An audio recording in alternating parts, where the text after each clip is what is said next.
Episode 19, Holly and the Icebox. My kids love this story about my getting bitten by a big neighborhood German Shepherd. So here it is. In the spring and summer at 34 Fairmont Avenue, Cambridge, Mass., when the daylight lingered into the evening, 9-year-old Roddy used to go out after supper to horse around with his pals, usually very close to the house. When it got dark, Mother would call me in. One evening, after dinner, I had come out onto Ulster Street across the street from our house. George Daniels, my best pal, lived there in the six-family house on Alston Street. There was an old icebox, probably waiting for the junk man, sitting in the dark, small, grassless, and dusty front yard. Two of my juvenile delinquent friends were doing what 9-year-old boys think was fun. They were harassing and teasing Holly, a local family's nasty German Shepherd. Dogs ran unleashed in those days. The boys were on top of an old icebox, yelling at the dog, barking at the dog, and generally tormenting the dog. Looked like fun to me. So I called over from my fenced in and dog protected yard and asked them to get the dog's attention on the back side of the icebox so I could dash over and climb up on the icebox to join the fun. It was done, and I succeeded to get onto the icebox without Holly seeing me.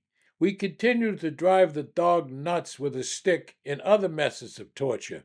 The dog was so agitated and crazy she was running around the icebox, barking and trying to jump up and bite us.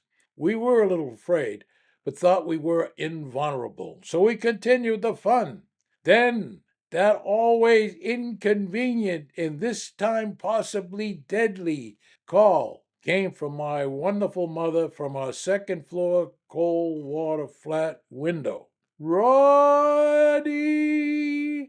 Roddy! It's time to come home now and do your homework. I didn't answer. A major offense at the Murphys.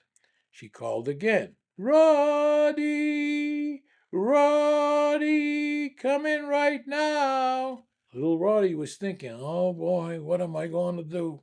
So I answered, okay, Mother, I'll be right in.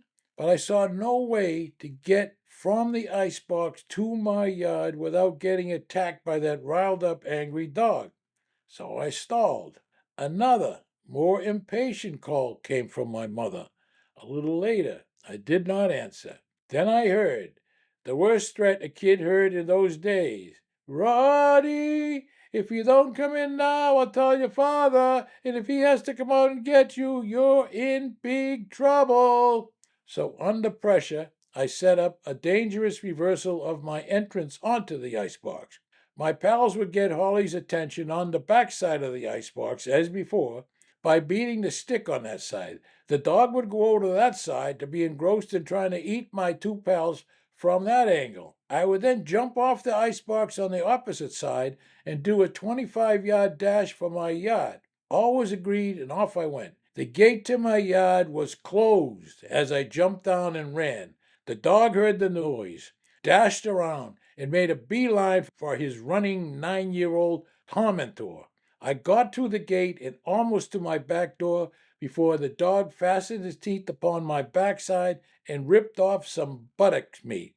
I started bellowing as I finished my run up the stairs with the dog still trying to get another chomp. I got in the door and into the kitchen where my mother saw my ripped pants and my ass bleeding profusely with my fright very much apparent. All my sisters, my brother, my father, all the neighbors, upstairs, downstairs, and next door neighbors, and probably the mayor and the whole city council came to see my ripped and chomped up ass.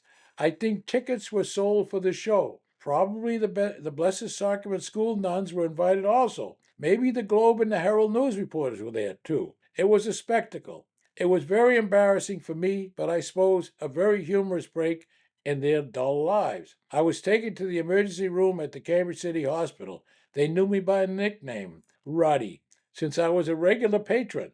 Stitches and anesthetic were then applied to my now Greater Boston exposed rump. I was the talk of the neighborhood for a while until some other kid broke his arm, got run over by a truck, fell off a building, or maybe something worse. Thank you for viewing or listening to my podcast episode. I really appreciate it. If you liked it, and if you so choose, I ask you to send a good review and perhaps refer friends who might be interested in this podcast series. Again, my thanks.